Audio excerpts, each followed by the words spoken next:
Chapter 2. Being Flat.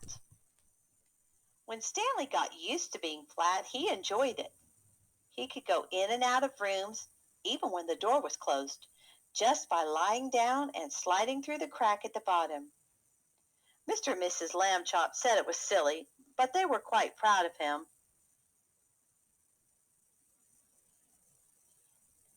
Arthur got jealous and tried to slide under a door, but he just banged his head. Being flat could also be helpful, Stanley found. He was taking a walk with Mrs. Lambchop one afternoon when her favorite ring fell from her finger.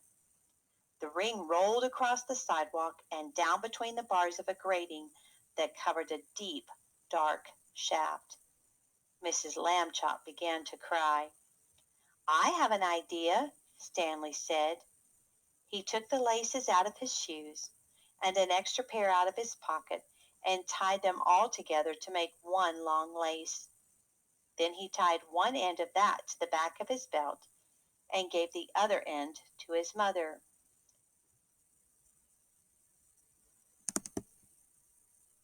"Lower me," he said, "and I will look for the ring." "Thank you, Stanley," Mrs. Lambchop said. She lowered him between the bars and moved him carefully up and down and from side to side so that he could search the whole floor of the shaft. 2 policemen came by and stared at Mrs. Lambchop as she stood holding the long lace that ran down through the grating. She pretended not to notice them. "What's the matter, lady?" the first policeman asked. "Is your yo-yo stuck?" "I am not playing with a yo-yo," Mrs. Lambchop said sharply. "My son is at the other end of this lace, if you must know." "Get the net, Harry," said the second policeman. "We have caught a cuckoo." Just then, down in the shaft, Stanley cried out, "Hooray!" Mrs. Lambchop pulled him up and saw that he had the ring.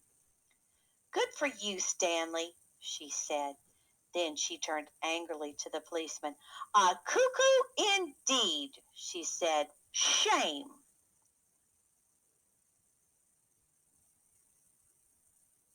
The policeman apologized.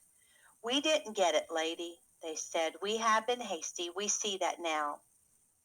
"People should think twice before making rude remarks," said Mrs. Lambchop, "and then not make them at all." The policeman realized that was a good rule and said they would try to remember it.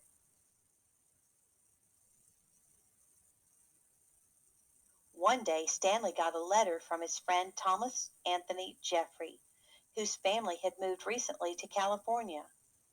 A school vacation was about to begin, and Stanley was invited to spend it with the Jeffreys. "Oh, boy," Stanley said, "I would love to go." Mr. Lambchop sighed. "A round-trip train or plane ticket to California is very expensive," he said. "I will have to think of some cheaper way." When Mr. Lambchop came home from the office that evening, he brought with him an enormous brown paper envelope. "Now then, Stanley," he said, "try this for size." The envelope fit Stanley very well.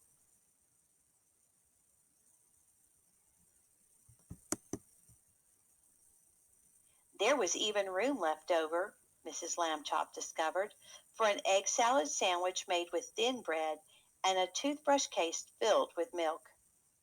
They had to put a great many stamps on the envelope to pay for both airmail and insurance, but it was still much less expensive than a train or airplane ticket to California. The next day, Mr. and Mrs. Lambchop slid Stanley into his envelope, along with the egg salad sandwich and the toothbrush case full of milk, and mailed him from the box on the corner. The envelope had to be folded to fit through the slot, but Stanley was a limber boy, and inside the box he straightened right up again.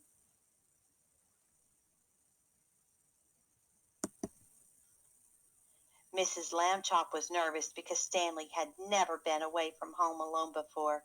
She rapped on the box. "Can you hear me, dear?" she called. "Are you all right?" Stanley's voice came quite clearly. I'm fine. Can I eat my sandwich now? Wait an hour and try not to get overheated, dear, Mrs. Lambchop said. Then she and Mr. Lambchop cried out, Goodbye, goodbye, and went home. Stanley had a fine time in California. When the visit was over, the Jeffreys returned him in a beautiful white envelope they had made themselves.